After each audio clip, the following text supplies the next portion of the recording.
Bom dia. Então, agora vamos para o primeiro vídeo em que eu vou falar realmente sobre a parte da lógica. E esse vídeo eu estou chamando de lógica material, porque ela está um pouco mais relacionado à própria natureza das proposições. Existem proposições que não fazem sentido e não pela estrutura tão formal. Mas eu não sei se tem alguém que chama essa parte de lógica material. É uma divisão que eu mesmo dando. Mas antes de ir para a lógica material em si, eu vou ter que apresentar alguns conceitos da lógica, que são a categoria, o gênero, a espécie e o indivíduo. As categorias classificam as palavras em relação ao conhecimento do ser. Parece um pouco complicado, mas eu vou explicar. O Aristóteles ele divide as categorias em 10. A primeira é a substância, por exemplo, o homem, por exemplo, caneta, por exemplo, apontador. Quantidade, que diz respeito a própria quantidade de substância. Ela pode ser uma quantidade numérica, por exemplo, 5, ou pode ser uma quantidade em termos mesmo de área, de volume, por exemplo, alto, por exemplo, grande. Uma terceira categoria é a qualidade, que diz respeito a uma qualidade de substância, uma característica da substância, da substância em si, que é, por exemplo, escuro, bonito. Outra categoria, a quarta, é a relação, que é amigo, por exemplo, amigo, professor e próximo. Amigo só é amigo em relação a outra pessoa. Professor só é professor em relação ao aluno. O próximo só pode estar próximo em relação a algo. Essa categoria necessita de um outro elemento para se relacionar. Outra categoria é a ação. Por exemplo, sorrir, se levantar e outras. Normalmente é um verbo. A sexta categoria é um efeito, ou alguns chamam de paixão. Por exemplo, ser ferido, ficar aquecido. Observe que, embora tanto a ação quanto o efeito sejam, digamos, verbos, o efeito ele é passivo. Você recebe o efeito, a ação você provoca. Ou a substância provoca a ação e a substância recebe o efeito, é mais ou menos isso. Outra categoria é o tempo, que é o momento em que o momento da substância, em referência. Por exemplo, domingo, por exemplo, meio-dia, por exemplo, durante 10 minutos. A outra categoria é lugar, que é o autoexplicativo, por exemplo, em um barco, no lago, em uma casa. Outra categoria é a postura. A postura relaciona as partes da substância em relação ao seu todo. Ou as partes da substância em relação às outras partes. Por exemplo, sentado, inclinado. Uma pessoa está sentada quando o seu corpo ele está de determinada forma, mais ou menos isso. E por fim, o estado. Por exemplo, roupas, ornamentos, armas, são coisas que não pertencem à essência, à substância em si. Os termos que estão em categorias diferentes são categoricamente diferentes. Tautológico. Por exemplo, a maçã e o vermelho são tautologicamente diferentes, porque a maçã é uma substância e o vermelho é uma qualidade. Por exemplo, também árvore e grande. A árvore é uma substância e grande é uma quantidade. Agora eu vou diferenciar as espécies e os gêneros. Os gêneros são grupos que agrupam espécies, é mais ou menos isso. O gênero só pode existir em relação a uma espécie. Por exemplo, o cão é uma espécie de canino. Os caninos são uma espécie de animais. Os animais são uma espécie de substância. Observe que dentro de uma espécie pode ter vários elementos. Os termos que estão em espécies diferentes são especificamente diferentes. E os termos que estão em gêneros diferentes são genericamente diferentes. É claro que isso tem que você tem que saber do que você está falando. Por exemplo, o cão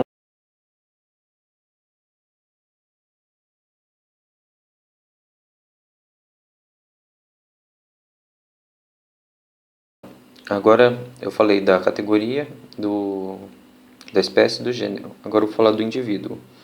O indivíduo se refere a um sujeito em particular e não a um grupo. Observe que, então, que a espécie se refere então a um grupo. O indivíduo se refere a um elemento, um sujeito em particular dentro de um grupo, não ao grupo inteiro. Os indivíduos diferentes são individualmente diferentes. Muito bem, agora eu vou explicar sobre a diferença entre extensão e intenção, ou entre denotação e conotação, mas aqui eu estou usando extensão e intenção. A extensão se refere à quantidade de elementos presentes em um grupo, e a intenção se refere às ideias utilizadas para se separar um grupo. Eu vou dar um exemplo para que fique mais fácil de entender. Eu posso dizer que os mamíferos são animais que possuem mamas. Animais que possuem mamas é uma intenção de mamíferos. Ela está se referindo às ideias que se utilizam para se separar o grupo dos mamíferos.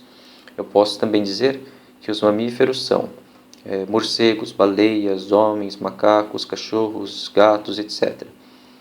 Observe que quanto mais elementos eu tiver, ou seja, quanto maior a extensão, menor deve ser a intenção.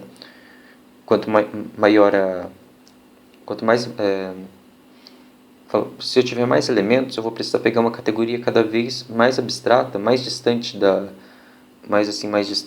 cada espécie para conseguir incluir todos eles no mesmo grupo. Da mesma forma, quanto menor a extensão, maior a intenção, mais detalhes eu consigo dar sobre as características de um grupo.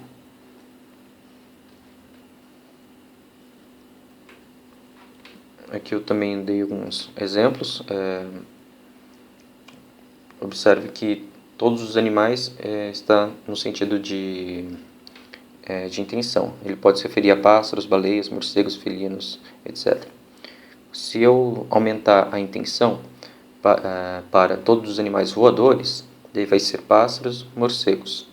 Se eu aumentar ainda mais a intenção para todos os animais mamíferos voadores, vai restar apenas morcegos. Então observe que enquanto a extensão aumenta, a intenção diminui e vice-versa.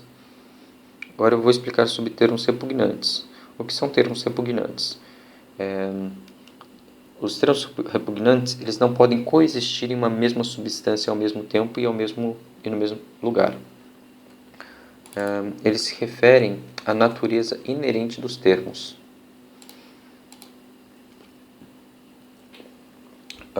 Eu vou dar exemplo de tipos de termos repugnantes. Termos individualmente diferentes são repugnantes. Lembre, indivíduo é um sujeito em particular. Por exemplo, esta caneta azul é individualmente diferente desta caneta roxa. São dois indivíduos diferentes, portanto, eles são termos repugnantes. O que significa que eu não posso dizer que esta caneta azul é igual àquela caneta roxa. Ou, eu não posso dizer que Maria é João, porque Maria é um indivíduo, João é outro indivíduo, eles são individualmente diferentes. Termos especificamente diferentes também não podem ser, eles também são repugnantes. Por exemplo, cachorro e gato são especificamente diferentes, eles são animais em espécies diferentes. Cachorros não podem ser gatos, pois são especificamente diferentes. Outro grupo de termos repugnantes são os termos contraditórios. Eu vou explicar também que existem os termos contrários. Termos contraditórios são o seguinte: você tem um grupo, você divide esse grupo em duas partes, ou 3 partes que seja, sendo que essas partes elas não conseguem englobar uma a outra. Por exemplo, o termo contrário de branco é não branco. Não branco engloba todos os corpos que não são brancos. Um termo não pode ser branco e não branco ao mesmo tempo, pois branco e não branco são termos contraditórios. Termos contrários mostram um extremo de diferença. O termo contrário de branco é preto, ou numa escala de monocromática branco e preto é preto. Portanto, branco e preto são termos contrários. E um corpo não pode ser branco e preto ao mesmo tempo. Agora eu vou explicar sobre termos coletivos e distributivos. Um termo coletivo é aquele que pode ser aplicado apenas a um grupo, é um grupo, é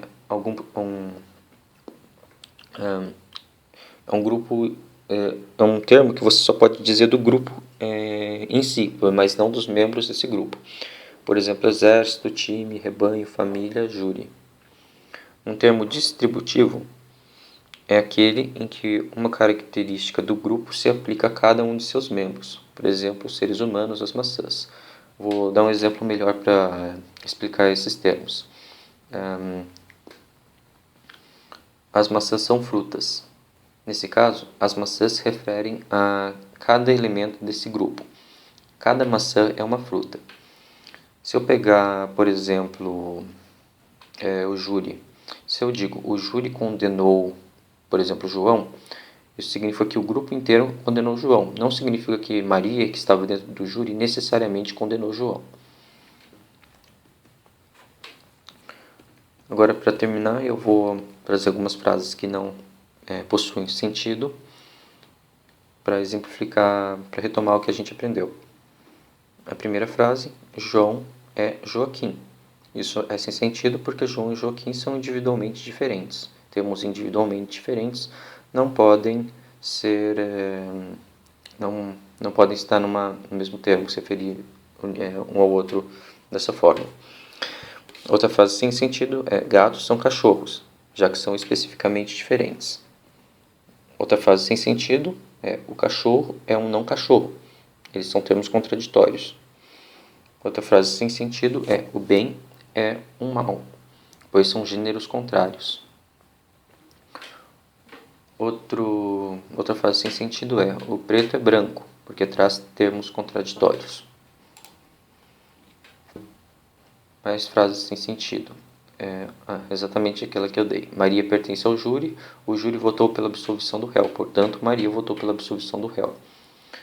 Outra frase sem sentido é a catedral é bonita, a catedral é feita de tijolos, logo os tijolos são bonitos.